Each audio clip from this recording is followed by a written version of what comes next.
বহু মরশুম পর অবশেষে মিটতে চলেছে সাইড-ব্যাক সমস্যার সমাধান। অপরদিকে ঘরের ছেলে ফিরছে ঘরে, দীর্ঘ ১ বছর পর আবার মাঠে নামবে সবুজ মেরুন রঙে। নমস্কার দর্শক বন্ধুরা, রেভ স্পোর্টসের আরেকটা উপস্থাপনাতে আপনাদের সকলকে স্বাগত জানাচ্ছি।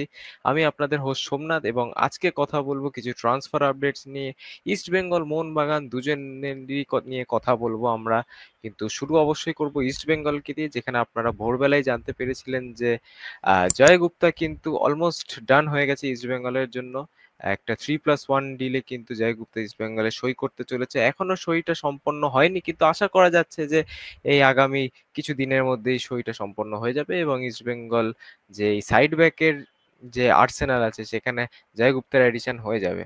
যদি জয় গুপ্তা নিয়ে আরো কিছু কথা বলি, তাহলে জয় গুপ্তার ডেবিউ সিজন অর্থাৎ আগের মরশুম 2023-24 মরশুমে কিন্তু জয় গুপ্তা নিজের স্পিড বা নিজের সলিড ডিফেন্সিভ ওয়ার্ক, বা যদি সব থেকে বেশি প্রাধান্য কিছুতে দিতে হয় তাহলে তার অ্যাটাকিং কোয়ালিটিসে, ওভারল্যাপ যেভাবে করেন, যেভাবে ক্রস নেন, যেভাবে মাঝে মাঝে স্ট্রাইকার পজিশনেও চলে যান গোল করতে। ট্র্যাক ব্যাকের হালকা সমস্যা থাকলেও অবশ্যই জয়গুপ্তা সাইনিংটা বেশ ভালোভাবেই চোখে দেখছেন ইস্টবেঙ্গল জনতা। কারণ অবশ্যই আমরা জানি যে সাইড ব্যাক সমস্যায় কিন্তু জর্জরিত ছিল ইস্টবেঙ্গল বেশ কিছু মরশুম ধরে। অবশেষে দেখা যাক এবার সুরাহা মেলে কিনা। অপরদিকে কথা হচ্ছে কিছু বিদেশি ডিফেন্ডারদের নিয়ে, কথা হচ্ছে কিছু স্ট্রাইকারদের নিয়ে। কিন্তু যা আমরা শুনতে পাচ্ছি, বিদেশিদের নিয়ে একটু হলেও ধীরে চলো নীতি নিয়েছে ইস্টবেঙ্গল। কারণ আমরা সবাই জানি এই এআইএফএফ আর এফএসডিএল এর মধ্যে যে তৎকালীন ঝামেলা চলছে তাদের নতুন কন্ট্রাক্ট নিয়ে, নতুন প্রজেক্ট নিয়ে, নতুন কন্ট্রাক্ট নিয়ে। সেই ক্ষেত্রে বেশ কিছু ফ্র্যাঞ্চাইজ যারা আছে, আমি লেগাসি ক্লাবের কথা বলবো না, আমি ইস্টবেঙ্গল, মোহনবাগান এদেরকে বাদ দিলে যেসব ফুটবল ফ্র্যাঞ্চাইজিস আছে তারা অনেক সময় প্রত্যেক বছর ফুটবলটাকে একটা প্রফিট আর্নিং সোর্স হিসেবে দেখে। সেই তুলনায় হয়তো এই বছর কিছু ফ্র্যাঞ্চাইজিস নিজের পুরোটা 100% হয়তো ইনভেস্ট করবেন না। সেটা দেখা যাক। আপাতত ওটা পুরোপুরি আমাদের নজর থাকবে এআইএফএফআর এবং এফএসডিএল এর মাঝখানে যা চুক্তিপত্র সই হয় সেটার উপরে। কিন্তু অবশেষে আমরা জানতে পারি যে ইস্ট বেঙ্গল একটা ভালো এডিশন হতে চলেছে লেফট ব্যাক পজিশনে, এবং একটা রাইট ব্যাক পজিশনে এডিশন হতে চলেছে। রাইট ব্যাক বা রাইট উইং ব্যাক, সেটা আমরা যা জানতে পারছি একটা ট্রান্সফার ডিলই হবে, ট্রান্সফার ফি ডিলই হবে।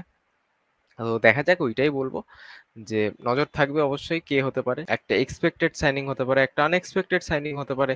এইসবের দিকে তো অবশ্যই নজর থাকবে। বা মিডিয়াতে যেসব নাম ভেসে বেড়াচ্ছে সেগুলো নাও হতে পারে, একটা সারপ্রাইজ সাইনিং হতে পারে।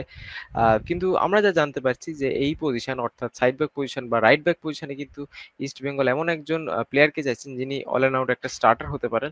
এবং এই ডিলটা কিন্তু একটা ট্রান্সফার ফি ওরিয়েন্টেড ডিল হবে, অর্থাৎ এই প্লেয়ারটাকে ইস্ট বেঙ্গল ট্রান্সফার ফি দিয়ে কিনবে।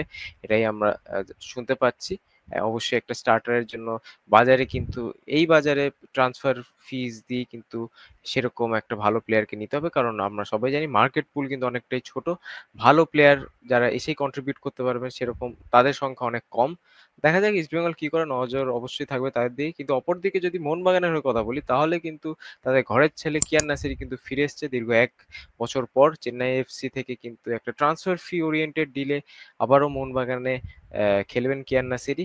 যদিও ১ বছর আগে কিন্তু মোহনবাগান থেকে একটা ফ্রি ডিলে চেন্নাইতে সাইন করেন কিয়ান নাসিরি। কিন্তু ওয়েন কয়েলের ট্যাকটিক্সে ফিট না হওয়াতে আবার মোহনবাগানে ফিরছেন কিয়ান, এবং দেখা যাক জোসে মলিনার সিস্টেমে তিনি কিভাবে ফিট করেন, কিভাবে কন্ট্রিবিউট করতে পারবেন। অবশ্যই আমাদের আশা থাকবে যে তিনি ভালো খেলবেন, এবং আশা থাকবে জয়ের উপরেও। কিন্তু ইস্টবেঙ্গল সমর্থকদের অবশ্যই আশা থাকবে জয়গুপ্তা কিরম খেলেন, তাদের লেফট ব্যাক বা সাইড ব্যাক পজিশনে কিভাবে তিনি তাদের মানে ইস্টবেঙ্গলের সমস্যা দূর করতে পারবেন।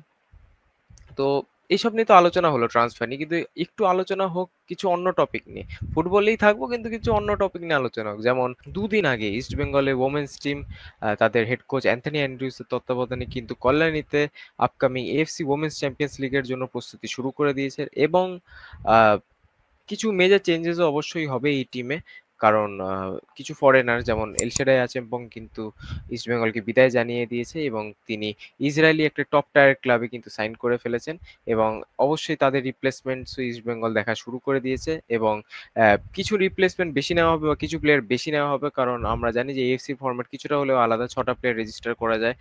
যদি এএফসি বা এশিয়ান রিজিয়নের মধ্যে থাকে তাহলে আরো বেশি ফরেনার রেজিস্টার করা যায়। এগুলো নিয়ে আমরা অবশ্যই অন্য একটা ভিডিওতে ডিসকাস করব ডিটেইলে। কিন্তু আপাতত যা জানা যাচ্ছে যে ইনিশিয়ালি যে সিএফএল স্কোয়াড ছিল সেটা মোটামুটি প্র্যাকটিস করতে শুরু করে দিয়েছে। আস্তে আস্তে ন্যাশনাল ক্যাম্প শেষ হলে ন্যাশনাল টিম প্লেয়াররাও আসবে এবং পুরো সবকিছু দেখে শুনে কিন্তু অ্যান্ড্রিউজ ডিসিশন নেবেন ফরেনার্সদেরকে নিয়ে। তো আমরা আশা করবো যে ইস্ট বেঙ্গল খুবই ভালো পারফর্ম করবে আপকামিং এএফসি ওমেন্স চ্যাম্পিয়ন্স লিগে। তার দিকে অবশ্যই নজর থাকবে কারণ ছেলেদের পাশাপাশি মেয়েদেরও ফুটবল কিন্তু দ্রুত গতিতে এগোচ্ছে। আপাতত ছেলেদের থেকে বেশি ভালো গতিতে এগোচ্ছে ইন্ডিয়াতে। তো দেখা যাক কি হয়। তো আজকের ভিডিওটা মূলত এতটাই। ভিডিওটা যদি ভালো লাগে অবশ্যই লাইক করবেন। চ্যানেলে যদি আপনারা নতুন হন তাহলে অবশ্যই সাবস্ক্রাইব করবেন। আপনাদের সাথে দেখা হবে পরবর্তী ভিডিওতে। ততদিনে নমস্কার, শুভরাত্রি। Thank you.